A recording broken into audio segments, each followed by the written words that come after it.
Literatura assistida, a leitura que te acompanha.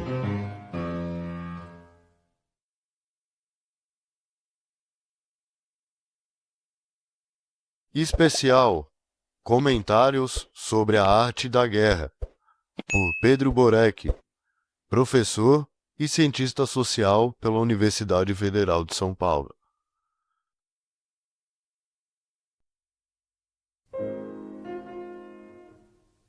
Poucas obras atravessaram tantos séculos, sistemas políticos e fronteiras culturais quanto a arte da guerra. Atribuída a Sun Tzu, que o Ocidente chamou de Sun Tzu, a obra foi composta no século V a.C., durante o período das primaveras e outonos, China Antiga. Não é apenas um tratado militar, é um texto sobre a ação humana em condições de incerteza, racionalidade diante do conflito e o uso legítimo da força. Ao observar a arte da guerra como cientista social, não a analiso como um manual bélico, mas como documento de uma época em que a guerra era instituição central. A obra emerge num contexto de fragmentação e disputa, no qual o poder dependia de logística, inteligência estratégica e burocracia capaz de medir e calcular. Sun Tzu articula uma lógica de governo baseada no conhecimento do inimigo, de si, do terreno, das circunstâncias. Essa ênfase no diagnóstico e na adaptação dialoga com teorias da escolha racional e estudos modernos de estratégia, e demonstra a dimensão moral da liderança, disciplina, coesão social e legitimidade.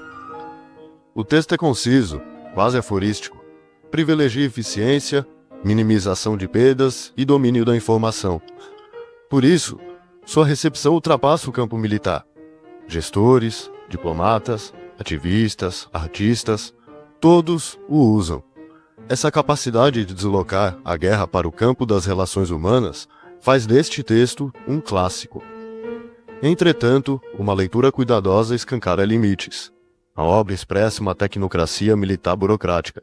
Soldados, camponeses e súditos aparecem como recursos estratégicos, não como sujeitos políticos. A excelência do general é a capacidade de mobilizar corpos e administrar vidas. Uma leitura Foucaultiana é inevitável. A arte da guerra participa da construção do que hoje chamaríamos de biopolítica, o governo da vida sob lógica de controle. A ênfase em vencer sem combater pode sugerir pacifismo, mas sociologicamente é outra coisa: a naturalização da guerra como fenômeno estrutural. O conflito é dado, permanente. Cabe aos líderes geri-lo com racionalidade. Porém, em nome do interesse de elites, muitas vezes excluem-se perguntas éticas sobre violência, desigualdade e legitimidade, questões que sociedades contemporâneas não podem ignorar. Mas, afinal, Sun Tzu realmente existiu? Não há consenso. Uma corrente diz que sim, o estrategista real do território de Wu no século V a.C., citado por Sima Qian na primeira grande história unificada da China. Nele aparecem as biografias de Sun Wu e Sun Bin, que, embora breves e parcialmente lendárias, fixam a tradição da escola do Sun na historiografia chinesa. Sun Tzu significa literalmente mestre Sun.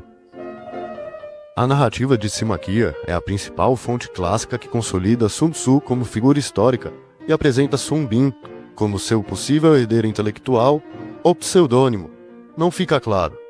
A hipótese mais aceita hoje é que foram figuras distintas. Existiu um Sun Tzu, mas a obra passou por múltiplas redações. Para o leitor contemporâneo, conhecer esses limites não reduz o valor da obra. Ao contrário, permite lê-la com lucidez. A Arte da Guerra é um clássico que articula princípios estratégicos úteis e permite vislumbrar como sociedades antigas pensavam poder, organização e conflito. Convidamos você a adentrar o texto com dupla consciência, o de sua força analítica e sua historicidade social. Vamos entrar no princípio estratégico de Sun Tzu. Veremos como ele calcula riscos e por que a análise começa antes da batalha.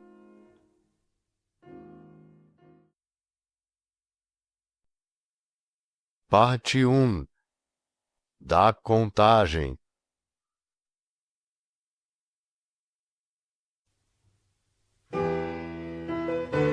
No primeiro documento, de A Arte da Guerra, Sun Tzu diz algo que parece óbvio, mas radical. A guerra é questão de vida ou morte para o Estado. Por isso, ele afirma, é imprescindível examiná-la cuidadosamente. Ele estabelece 5 fatores para avaliar a guerra: o caminho, o céu, a terra, o general e a lei. O caminho é a adesão moral do povo ao governante, está disposto a morrer por ele. O céu é o clima, as estações, o yin e yang. A terra é o terreno, distâncias, perigos. O general deve ser sábio, confiável, benevolente, corajoso e rigoroso. E a lei são os regulamentos e procedimentos. Depois, faz levantamentos com 7 perguntas. Qual governante tem o caminho? Qual general é mais capaz? Quem tem a vantagem do céu e da terra? De que lado as leis são aplicadas? Qual exército é mais forte? Quem se prepara melhor?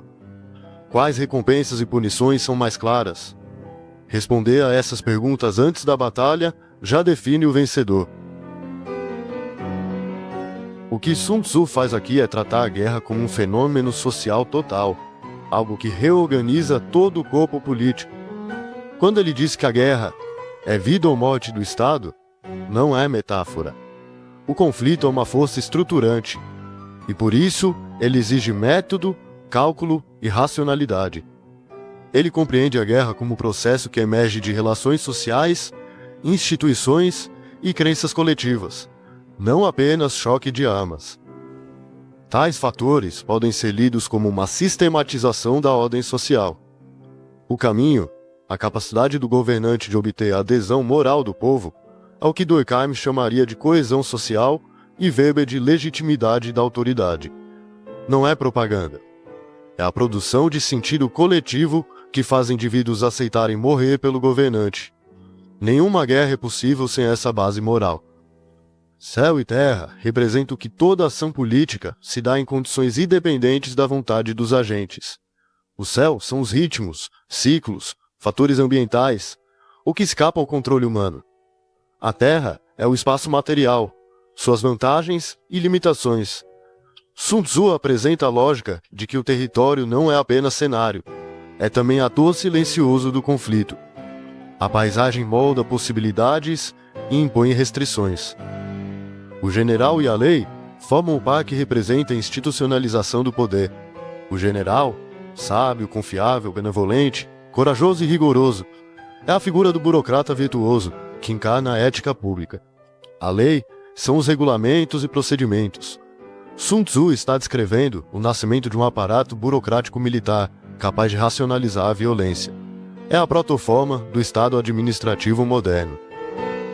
Sun Tzu então afirma: a guerra se baseia no engano. Quando capaz, finge incapacidade. Quando próximo, finge a distância. Atrai o inimigo com vantagens. Provoque sua ira. Humilhe-o. Semeia a discórdia. Ele não está falando de truques de batalha, mas da capacidade de manipular percepções, narrativas e afetos. O conflito, antes de ser físico, é psicológico, discursivo e comunicacional. A vitória nasce do controle do imaginário. Quem vence uma batalha antes mesmo de ela começar é aquele que tem muitos cálculos a seu favor. Quem perde, tem poucos. E o que dizer daqueles que não têm cálculo algum? Para Sun Tzu, a batalha não se decide no choque, mas na etapa anterior, onde instituições, lideranças, moral coletiva e condições materiais são avaliadas. A guerra se torna fenômeno mensurável, quase administrativo. A guerra transforma a morte em variável calculável e a sobrevivência do Estado em produto de processos burocráticos. Mas analiticamente, o documento compartilha uma visão de poder profundamente pragmática e amoral. O governante é legitimado não pela justiça de suas ações, mas pela capacidade de assegurar a vitória e preservar o Estado. A população surge como instrumento, não sujeito. A guerra é decidida por poucos e suportada por muitos. Essa relação assimétrica é típica de sociedades onde o Estado centraliza e monopoliza a violência. O que Sun Tzu realmente faz nesse documento é propor uma teoria dos pré-requisitos sociais da guerra e, ao mesmo tempo, uma teoria dos mecanismos simbólicos do poder. Vencer não é resultado de bravura, mas de estrutura. O conflito não é aleatório, mas produto de instituições e clima social. A guerra começa muito antes do primeiro movimento militar. Começa na política, na administração, na psicologia coletiva e na capacidade de manipular expectativas. Em última instância, Sun Tzu está dizendo que a batalha é apenas o epílogo de uma longa disputa invisível, travado no campo da ordem social.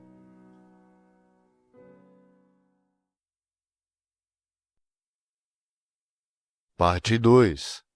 Da operação.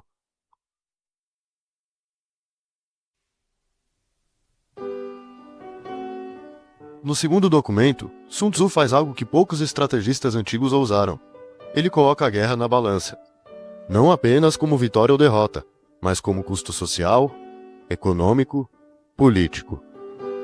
Ele descreve o necessário para mobilizar um exército: 1000 carros de guerra, 1000 carros reforçados, 100.000 soldados armados, provisões que percorrem grandes distâncias, materiais como cola e laca, manutenção de armaduras. Essa descrição é uma crítica implícita à romantização da guerra. O conflito é uma máquina gigantesca que consome o Estado e o povo. Guerra é empreendimento industrial de altíssimo custo social. Batalhas prolongadas desgastam as tropas, minam o moral, exaurem as forças e esgotam os recursos do Estado. Quando isso acontece, outros estados aproveitam e se rebelam. Nem o estrategista mais sábio poderá salvar a situação.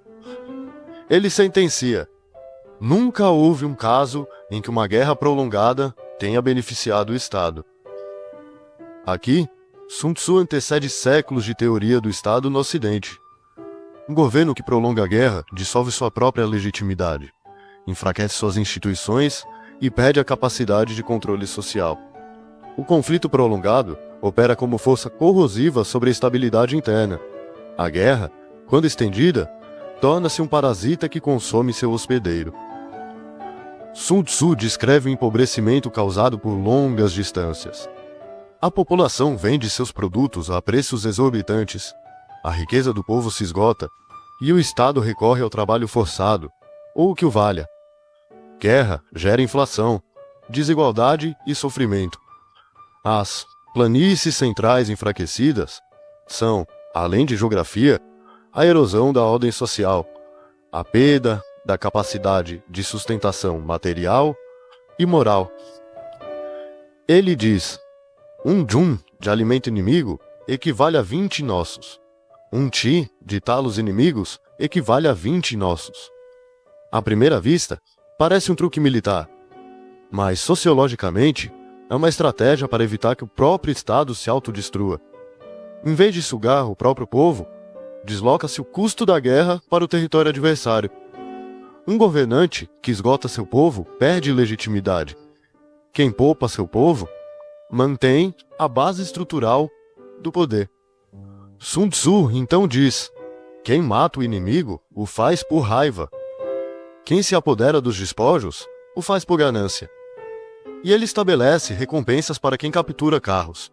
Trocam-se os estandartes, incorporam-se os veículos.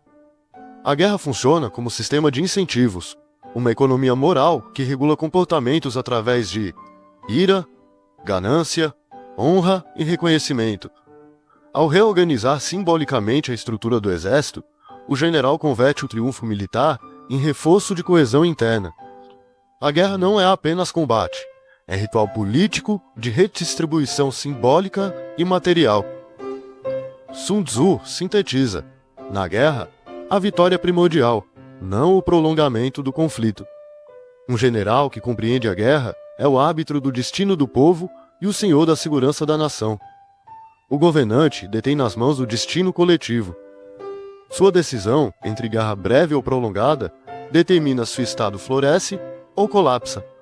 O documento 2 é uma crítica à irracionalidade das guerras prolongadas e uma análise das consequências materiais, econômicas e sociais do conflito. O Estado, que não entende os custos reais da guerra, está condenado a destruir-se por dentro. A arte da guerra, em sua essência, é também a arte de governar com prudência. A vitória rápida não é glorificação da violência. É o reconhecimento de que a sociedade é frágil e não pode ser indefinidamente sacrificada em nome da ambição ou da imprudência política.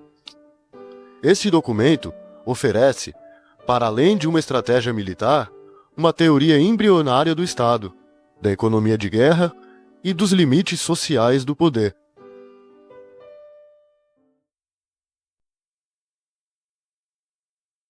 Se você está percebendo que a arte da guerra é muito mais que um manual militar, inscreva-se no canal e reflita. Na política de hoje, você vê exemplos de guerras prolongadas que deveriam ter sido evitadas?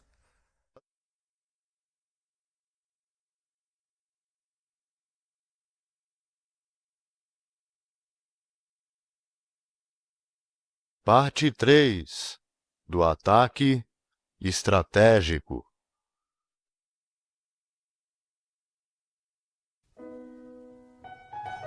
Vencer 100 batalhas não é o ápice da habilidade.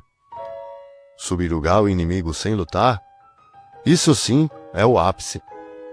Essa é uma das frases mais famosas de A Arte da Guerra, e ela está no terceiro documento. Mas o que Sun Tzu realmente quer dizer com isso? Não é pacifismo. É algo mais sofisticado.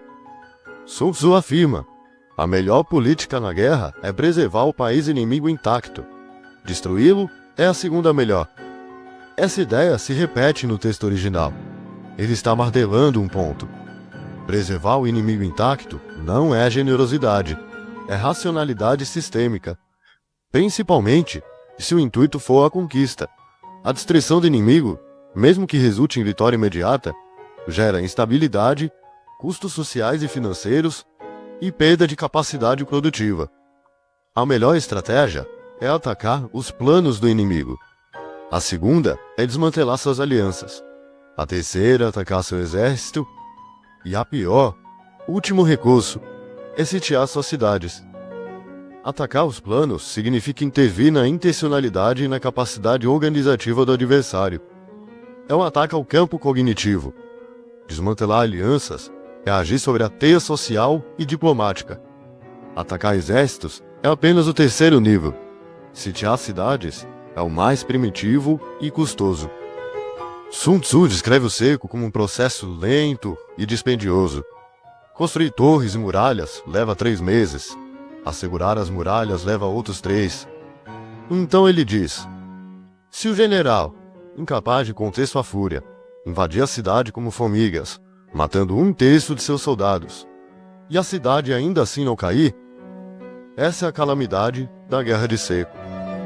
Ele está denunciando o governante ou general que, tomado pela fúria, sacrifica suas tropas apenas para preservar o próprio orgulho.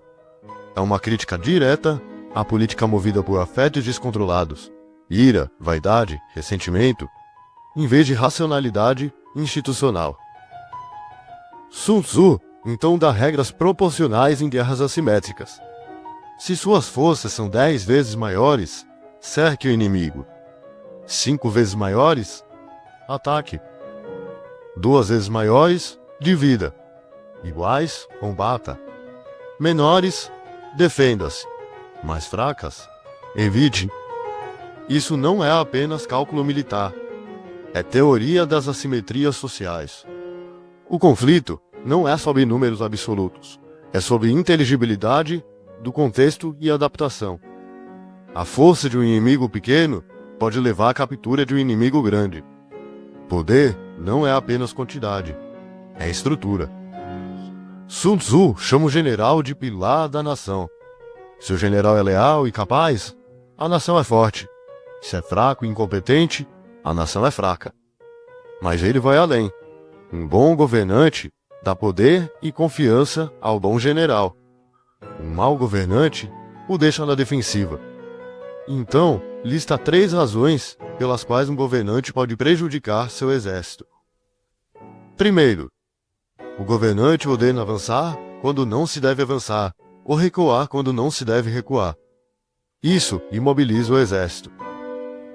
Segundo, ele desconhece os assuntos militares, mas interfere na administração. Os soldados ficam confusos. Terceiro, ele desconhece a autoridade do comando, mas interfere nas responsabilidades. Os soldados ficam desconfiados. O resultado é um exército desordenado que leva à derrota. Ele está formulando uma teoria da autonomia do campo burocrático. A administração militar tem sua própria lógica e seus especialistas. Quando o governante, movido por ignorância ou vaidade, invade uma esfera que não domina, ele paralisa o exército, semeia confusão e destrói a coesão institucional. É a microgestão ignorante. Sun Tzu então enumera 5 condições para a vitória. Primeiro, saber quando lutar e quando não lutar. Segundo, entender o uso de forças grandes e pequenas. Terceiro, estar unido em propósito com os subordinados. Quarto, estar preparado para enfrentar os desesperados. Quinto, ter um general capaz e um governante que não interfere. Essas 5 não são táticas. São qualidades organizacionais. A vitória depende menos do combate e mais da capacidade de leitura social do contexto e da disciplina interna das instituições. E então, vem a frase que atravessou milênios. Conheça o inimigo e conheça a si mesmo, e você jamais será derrotado. Conheça a si mesmo, mas não o inimigo, e você ganhará uma e perderá outra. Não conheça nem o inimigo e nem a si mesmo, e você será derrotado em todas as batalhas. Essa frase é mais sociológica do que militar. Ela sintetiza que todo conflito é uma relação social, estruturada por expectativas, percepções e autoconsciência. A ignorância produz vulnerabilidade. A autopercepção equivocada gera arrogância. A incapacidade de compreender o outro leva a decisões que ignoram a complexidade do campo social. O conhecimento é a forma mais elevada de poder. O terceiro documento apresenta uma teoria intrincada de poder baseada em informação, institucionalidade e economia política da violência. Sun Tzu demonstra que o Estado forte não é aquele que destrói o inimigo, mas aquele que compreende os mecanismos sociais que tornam a destruição desnecessária. Vencer sem lutar não é utopia. É a capacidade de controlar a estrutura de relações que antecede a batalha. É fazer com que o conflito se resolva no campo simbólico, diplomático e cognitivo, antes que alguém precise sangrar.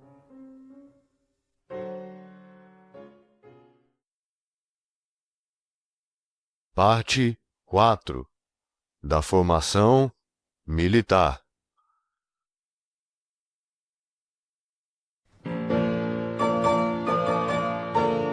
O que torna um exército invencível? Não é bravura, não é sorte, não é um general lendário. Sun Tzu, no quarto documento, dá a resposta. A invencibilidade reside em si mesmo. A vulnerabilidade reside no inimigo. Sun Tzu diz: aqueles hábeis na guerra primeiro se tornam invencíveis e depois esperam que o inimigo se torne vulnerável. A invencibilidade não é um atributo místico ou heróico. É um estado produzido por organização, disciplina e leitura do ambiente. A vulnerabilidade nasce das deficiências estruturais do inimigo. A guerra deixa de ser duelo de forças e torna-se confronto entre estruturas sociais bem ou mal preparadas. E então ele afirma: a vitória pode ser conhecida, mas não pode ser forçada. Isso significa que o estrategista conhece as condições que tornam a vitória possível, mas não tem o poder de alterar unilateralmente a estrutura social que produz a vulnerabilidade do inimigo. Você pode se preparar, mas você não pode controlar o outro. É uma lição de humildade estratégica. O defensor habilidoso se esconde nas profundezas da terra. Metáfora para quem se protege com instituições sólidas, logística profunda e coesão interna. O atacante habilidoso se move nas alturas do céu. Imagem para quem age com iniciativa, velocidade e amplo controle sobre os recursos. dois modos de existir no campo social. Um baseado na fortificação interna, outro na projeção externa. Entretanto, Sun Tzu faz uma crítica fina à busca por reconhecimento público. Ganhar uma vitória conhecida pelas massas não é verdadeira bondade. Diz ele, ironiza, levantar uma mecha não é força. Ver o sol e a lua não é visão aguçada. Ouvir trovões não é audição apurada. O que ele está denunciando? A confusão entre aparência e substância. Vitórias visíveis não significam competência estratégica. É uma crítica à teatralização do poder, ao governante que busca glória pública enquanto sacrifica a racionalidade administrativa. Sun Tzu também diz que o estrategista hábil vence aqueles que são facilmente derrotados. Isso soa banal, mas em uma leitura filosófica, ele está dizendo que a vitória não depende da excepcionalidade do indivíduo, e sim da capacidade de criar condições para que o inimigo se torne socialmente enfraquecido. A vitória infalível não é improviso ou genialidade súbita. É a construção deliberada de uma posição invencível. Um exército vitorioso primeiro planeja, garante a vitória. Depois, busca a batalha.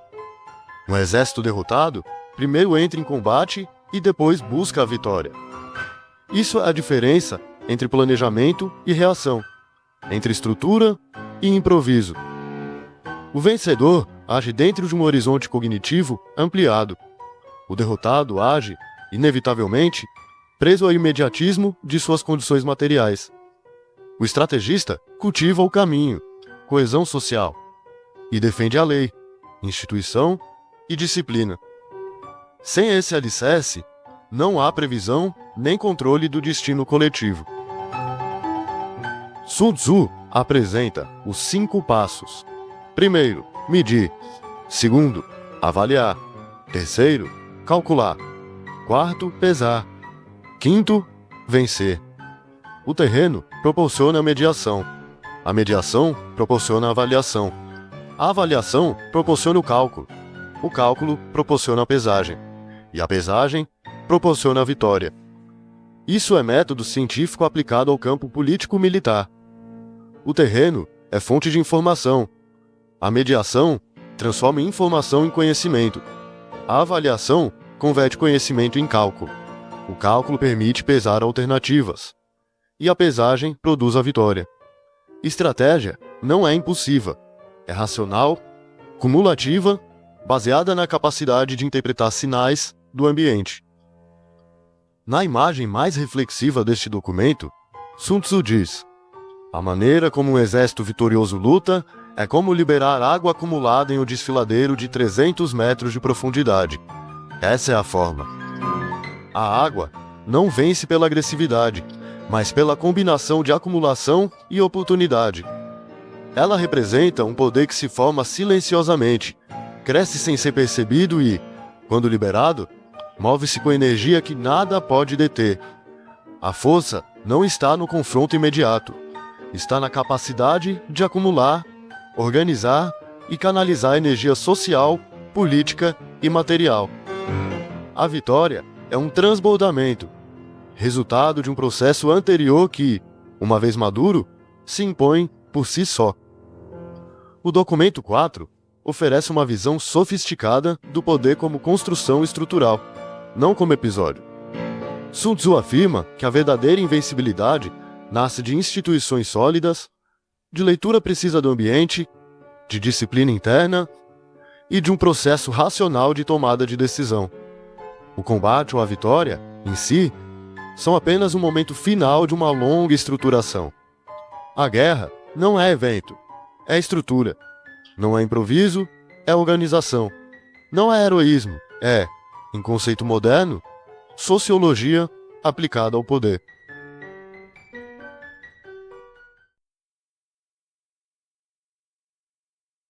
O que você achou da metáfora da água represada? Você consegue pensar em exemplos atuais em que a vitória não veio do confronto, mas da acumulação silenciosa e do controle? Nos vemos na próxima.